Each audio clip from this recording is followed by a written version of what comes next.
एक बार आप सभी को दिल से बहुत दुआओं के साथ खैर मकदम वेलकम स्वागत। एक बार फिर हम आपके सामने एक नई बाइबल जानकारी लेकर उपस्थित हैं।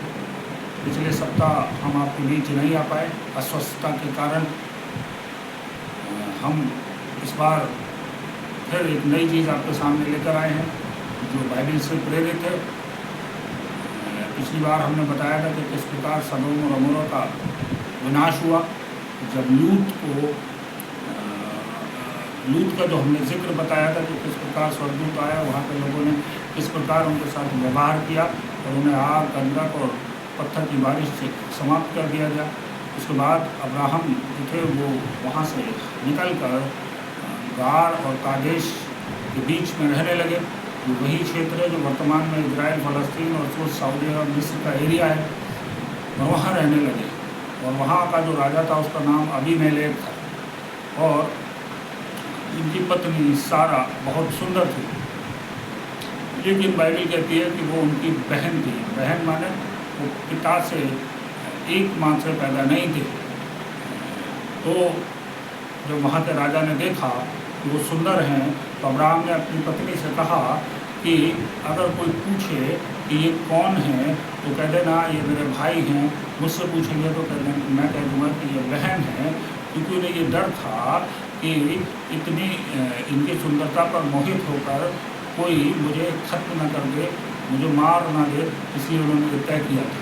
किंतु राजा के जो सहायक थे वो उनकी पत्नी को लेकर राजा के पास पहुंच गए और रात्रि में खुदा ने, यहोवा ने उसे स्वप्न में बताया कि तूने जिस स्त्री को लाया है वो उसकी बहन नहीं बल्कि पत्नी है। और इस बात से राजा बहुत घबराया और उसने तुरंत सुबह को उठ के सबसे पहले अब्राहम से कहा कि तूने मेरे साथ ये क्या किया, क्योंकि ये सिद्ध होता है इन पदों से कि विवाहित स्त्रियों का सम्मान किया जाता था।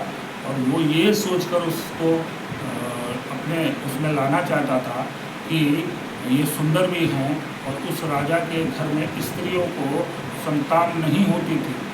और सुबह ही उसने उन्हें छोड़ दिया और 1000 सोने के सिक्के भी दिए और बहुत पछताया।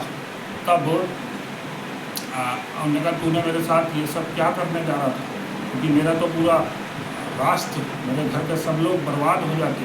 तो इस बात से ये ताकीद होती है कि मैं उनसे विवाह करना चाहता था, लेकिन विवाहित स्त्रियों का सम्मान होता था, या फिर उनका पति मर जाए कुछ हो जाए उसके बाद ही कोई उनके साथ शारीरिक संबंध स्थापित करता था। इस बात से सिद्ध होता है। साथ ही जब अब्राहम के पास वो इतनी भेंट लेकर आए और उनकी पत्नी सारा को भी लेकर आए तो बदले में खुदा ने उनको कहा था कि ये नबी हैं और उनको ऐसा इनके साथ कोई वो मत करना। मैं जानता हूँ कि तूने जानबूझ कर नहीं किया, अच्छी नीयत से किया है, इसलिए मैं तुझे बख्शता हूँ। लेकिन अब्राहम ने उनके लिए दुआ करी और उनके जितनी भी उनके घर में स्त्रियाँ थीं सबकी कोखें खुल गई और वह माँ बनने के योग्य हो गई। ये पहली आशीष का जिक्र है जो अब्राहम के द्वारा अबीमेलेक के साथ किया गया। अगली बार हम एक नए वीडियो के साथ फिर आपके सामने उपस्थित होंगे। जब तक ईश्वर आपको अच्छे से रखे, खुदा आपको संभाले। अगले बार फिर एक नया वीडियो दिखाएंगे। आप सभी को जय मसीह की धन्यवाद।